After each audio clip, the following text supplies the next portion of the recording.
today on day 3, we want to talk about something more positive than complaining, even though that was just data. Today we're going to talk about what are the circumstances that set you up to do your best work. What are the circumstances where you can show up as your best self, as the best version of who you are? This is huge because wouldn't it be great if we could all show up as our best selves all the time and do our best work and be the best version of ourselves? So what do you need in your life? What do you need in your business? What circumstances work for that?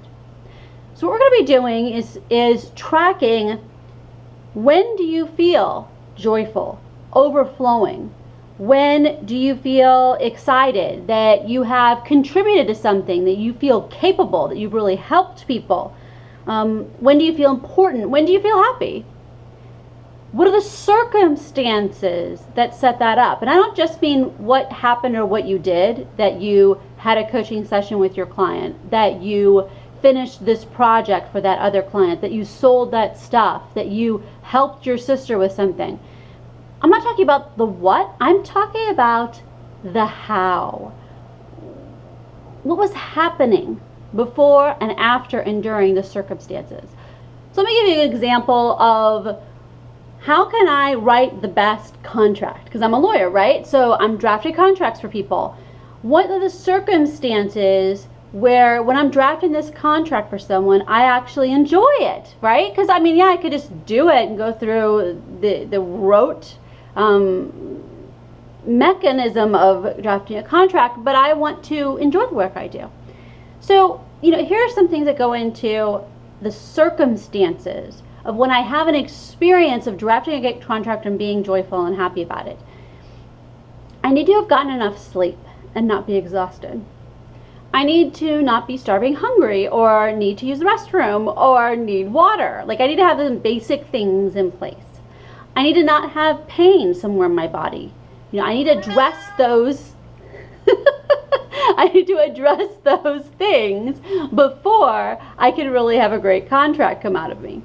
So about the client and the contract itself, the client themselves, it needs to be a client who I respect. In worst case, that I actually like them. I want to have clients where I feel appreciated and they're going to thank me. I mean, I like to be thanked. It helps my enjoyment and me being able to show up and do my best work. I want to get paid, right? So when I'm paid in a way that's definitely enough, then I don't feel resentful, then I feel joyful about doing the work. Also, specifically about drafting a contract, it needs to be drafted in a way that's congruent with my own values and my integrity on how I think legal things should be done. So if someone wanted me to draft a contract that I thought was unethical, maybe, obviously I wouldn't do anything illegal, but even if it was something that I thought was too close to, crossing that line, that uncomfortableness would make me not able to do my best work and also make it suck for me. So your assignment today is to track what circumstances happen for you to show up and do your best work, for you to be able to show up as your best self. A lot of that is going to be prep work. It's going to be about sleeping and eating and energy levels, and do you need to exercise, and do you need to have done your meditation, and do you need to have certain religious or spiritual observations you've had ahead of time, certain physical things you need to do. Do you need the environment that you're in to be a certain way, to do your best work?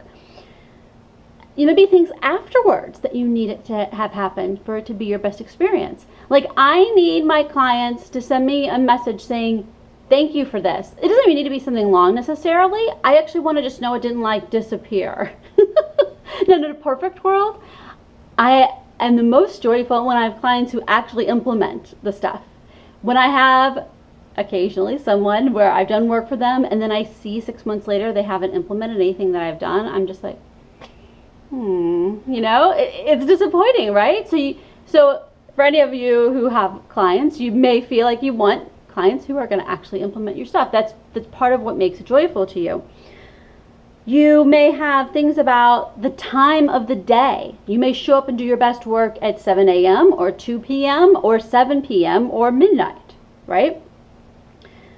What kinds of people do you work best with? There may be certain people with certain attitudes or certain ways of being that just do not work for you as clients or as employees or as vendors or as friends or as family members, or they only work in some ways and not in others. So start tracking all those different things. And by the way, what we've been working on for these 3 days are not things that you're going to just track and then be done with it, okay? These are things that you will keep tracking probably forever, because you'll refine it more and more. Just like I was saying, how it used to be that I would let clients schedule 24 hours in advance, and it's just been the last week where I changed that because I realized I wasn't able to do my best work because I had this anxiety, resentment, weird thing that happened, and I was like, why am I having resentment for someone scheduling a phone call with me? Oh, because I only had 24 hours notice. So this is something you're going to keep tweaking as time goes on, so you do not need to get it perfect. This is just your current first draft, especially if you haven't been tracking this stuff before. And then next time, we're going to start using all this stuff and really get into defining your boundaries. And specifically tomorrow, we're going to be talking about defining containers of your business itself. See you then. Bye-bye.